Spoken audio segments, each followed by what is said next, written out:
सोनाली मला कोथिंबीर आणून दे. काय बघताय? कंप्लीट करून हवंय, मी लगेच येणार आहे. ए हट काय हे जाड्या गोलू म्हणून दैनिक त्याच्या यायला माझं घर आहे. ए दीदी कुठे?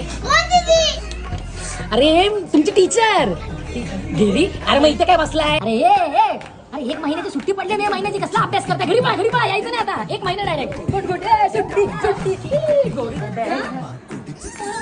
कोणाची? ट्युशनला येणारी पोरं कुठे गेली? आता ती त्या पोरांना एक महिन्यासाठी सुट्टी दिली. हा मे महिन्याच्या सुट्टीमध्ये कोण अभ्यास करतं? बिचारांना सांगितलं एक महिना घरी राहा. शहाणपणा करायला तुला मी सांगते सोनाली कुठे चालली? ए आपल्या घरी बाजूच्यांकडे नको जाऊ, त्यांचं आई वडिलांना काय सांगू आता मी? अगं एवढी लहान लहान पोरं आहेत ती, मजा मस्ती करायच्या नादात तू त्यांना काय करते? त्यांच्यावर अत्याचार करतेस क्लास घेऊन. नाही अत्याचार नाही करत आहे.